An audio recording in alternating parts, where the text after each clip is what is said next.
So I've been thinking a lot about why I feel the need to make art, which has kind of brought up some related questions like why do I make art? Why is my art the way it is? What inspires my art? So I started going down this rabbit hole and reflecting on the origins of my artistic journey. And I made some interesting connections that helped me discover a lot about my artistic process and why I feel the need to make art. And at the same time, I've been working on this drawing that is currently in progress. And I feel like it connects to a lot of the questions that I've been asking myself.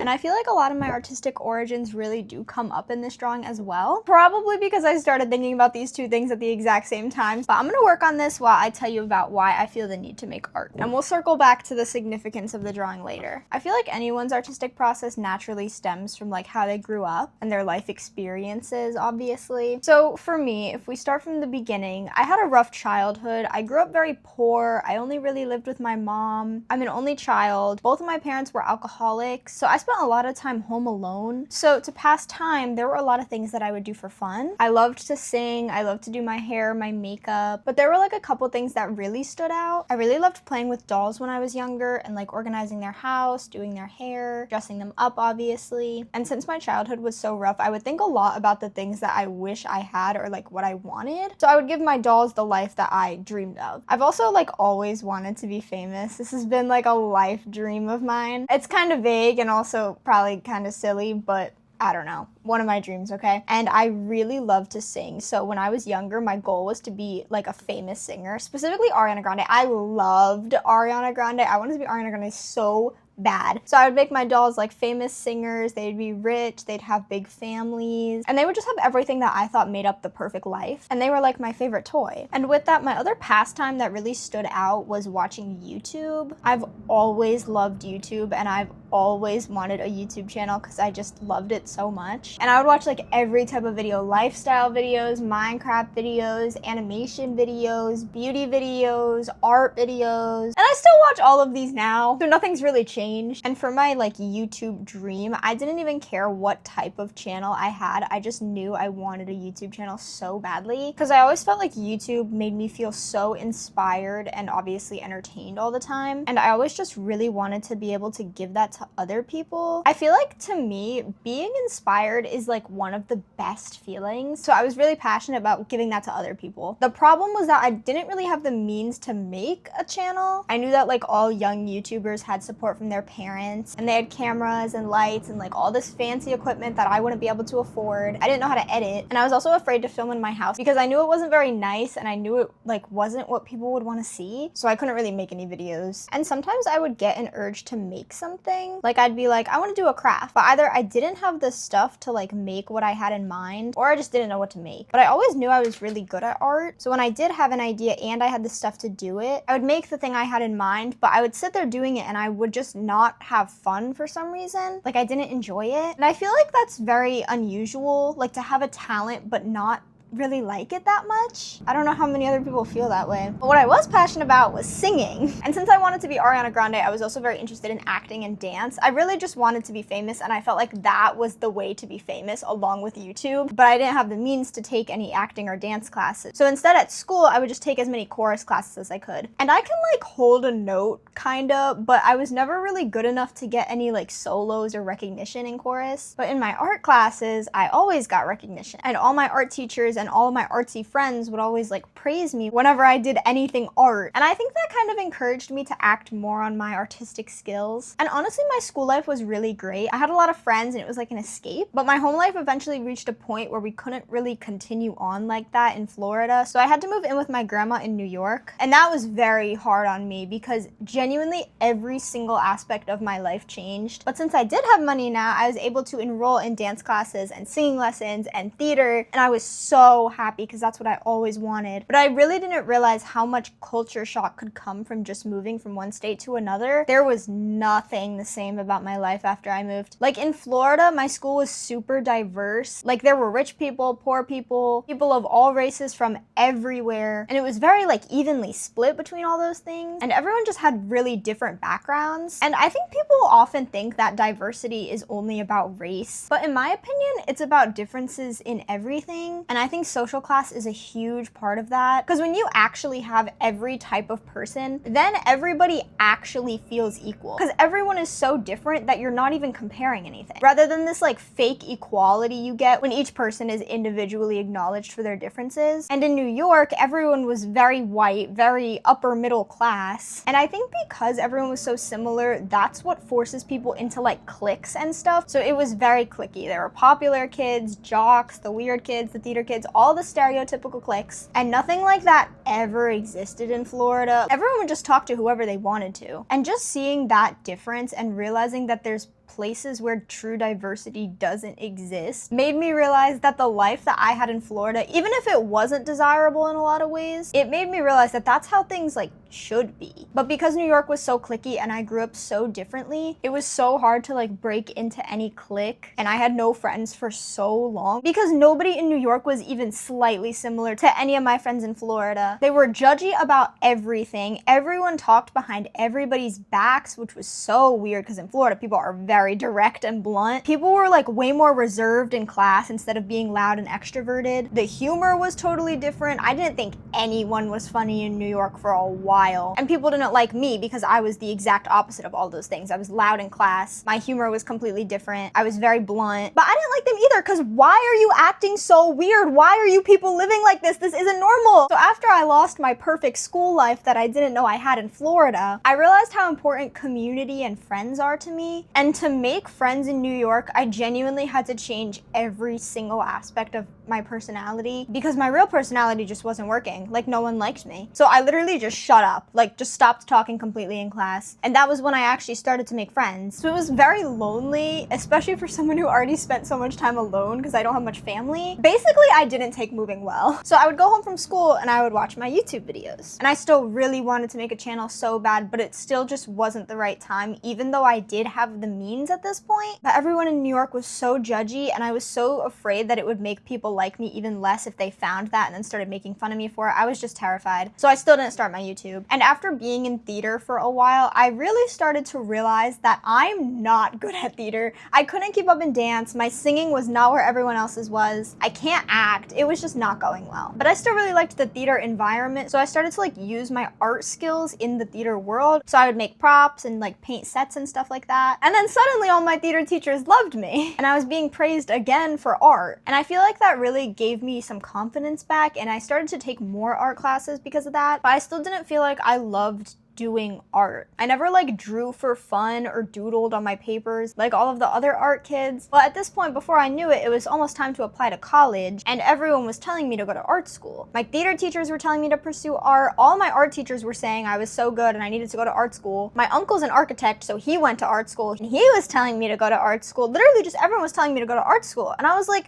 this is not how this is supposed to go. Everyone's supposed to say to not go to art school. So once again, I feel like this is quite a different experience than most people. And around that same time, right before senior year started, I was visiting Florida and I was hanging out with my Florida friends, and we were at Barnes & Noble in the mall, and there was this guy, and I kind of felt like he was like following me around the Barnes & Noble, and this man was like 30, like he had no business doing all that. But we kept walking around and we passed this book that I had read called The Four Agreements, and I said to my friends, I was like, guys, this book is really good. And then Mr. Slightly Creepy Guy came over and he was like, if you liked that book, this book will change your life. And he held up this Law of Attraction book, and he opened it and there was all annotations inside of it. Like he had clearly been actively reading and annotating it. And he also had all of these tattoos that like proved his spirituality. So I was getting the vibe that he wasn't trying to be creepy. So logically he had to be some divine guardian angel who sensed my killer aura, who was sent to deliver this book to me. Duh. So I bought the $25 book. And I didn't read it for literally months, but I knew I was going to. And my only thought associated with it was this book is either gonna change my life like he said, or it was just a weird guy. Either way, I was 25 bucks down. But eventually I did read it,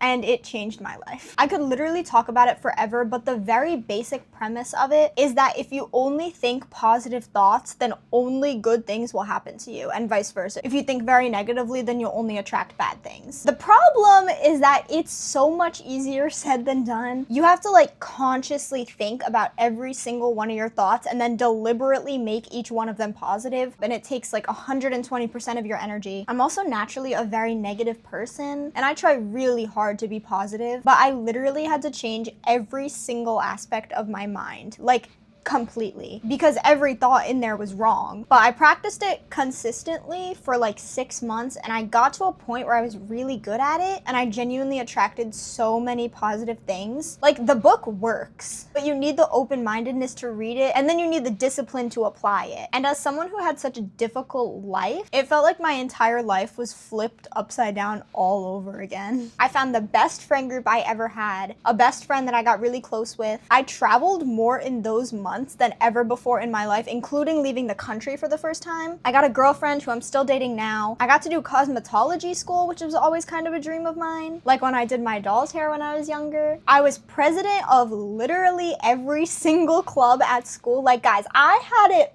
all going for me. And all of this came from my horrible life. It was magical. And since I was adopting this like new positive mindset, I wanted to apply it to every single thing to see if I could really get it to work. So I applied it to my art as well. And I was in AP art at this point. And in AP art, you have to choose like a theme that runs through all your work. I wanted to do something positive and fun and something I loved. So I based my entire AP art on dolls, which I still loved after all this time. And I wanted my doll art stuff to capture how the world should be rather than how it is. And that's like a huge part of the law of attraction, to see things how you want them to be rather than how they are. So I drew my doll character in Florida all the time with all my friends, and I drew her in situations that I wanted to manifest. And doing this really reminded me of when I would play with my dolls and give them my dream life. And I really loved a lot of aspects about my APR portfolio and the message I was trying to send. And it was the first time I was actually developing my own art style instead of drawing realism. And so I applied to art school like everyone told me to, and I got into every single school I applied to. So I decided that when I got to college, I would continue making the same type of art and keep that same message and develop my doll characters more. But for school, I decided to commit to a school as far away as possible from everything I hated about New York, right before my New York life started to get really good. So I nearly perfected my positivity and my life in New York, and then I was uprooted again when I left for Chicago. And that made it really hard to maintain the positivity, because like I said, I'm very naturally negative. So change kind of makes me like resort to my old ways, I guess. And I still try my best to apply that positivity, but college is very frantic, and it's a lot of back and forth from Chicago to New York and changing classes and moving. It's a lot of change. So keeping that mindset is just very hard. But I still really try to promote all those things through my art and like take my own advice through that while also developing my style and my characters. But I think my life has had so many pivotal moments which have caused my art to be exactly where it's at right now. And I'm honestly really happy with the direction that it's going. And sometimes I get so excited about my ideas that it does make me feel like I'm more passionate about art than I used to be. And I think the passion will probably develop more with practice and skill. And even though my positivity is harder to keep up with now, college was the perfect time to start my YouTube channel finally. And honestly, I feel like here on my channel, I apply every skill I've developed throughout my life and every passion and interest, and I channel it into this one thing where all my creativity can shine while also fulfilling my lifelong YouTube dream. And I feel like with my YouTube, my need to make is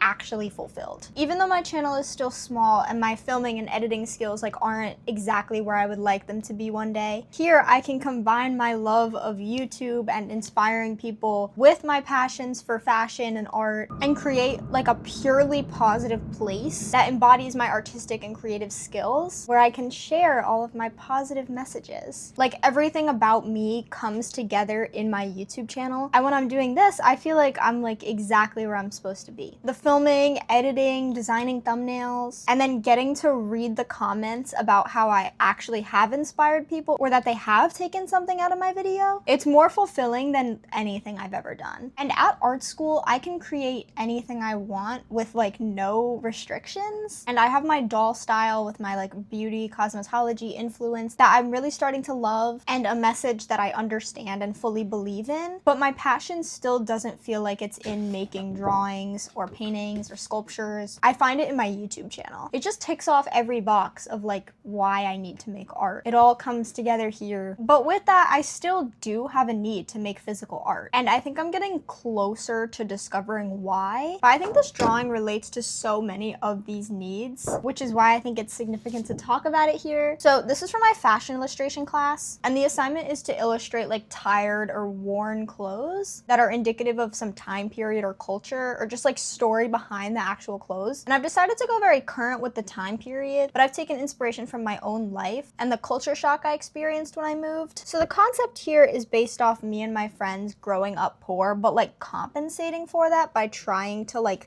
look rich, and I'm trying to communicate that with like hair, makeup, like the confidence and the poses that they're in. But we'll all be wearing like raggedy, dirty, maybe torn, thrifted, cheap, that vibe for clothes to show that we're like posers, I guess. I don't know. So in this drawing, I've got me and my Florida friends, of course, in Florida. You can see that with the palm trees, obviously. And of course, we're still in doll form. And we're posing trying not to look poor, but the physical purpose of the drawing is just to show the life behind the clothes and the story. So with this drawing, I feel like all of those inspirations and influences in my art and my life have really converged again into this one drawing. And there's no real conclusion for this video, but there's just a lot of observations I made, and I feel like I understand my artistic process a lot better. And even the message that I want to spread, I feel like I really dissected why I'm doing what I'm doing, or why I want to do what I do. So if you're interested in this artistic quest that I'm on, you can read the description in this video for a little bit more context. I really hope you guys enjoyed this video, and if you want to see the finished drawing, definitely check out my art Instagram at djdbrownart. Everything is posted there that I work on. And you can also check out my TikTok and my Instagram for more short form content from me. They're both just djdbrown. And don't forget to give this video a big thumbs up, and definitely leave a comment if you're an artistic person and have thought about any of this before. I'm definitely interested in your process or like your inspirations. And finally, don't forget to subscribe. I really hope you guys enjoyed this video, and I'll see you next week. Bye!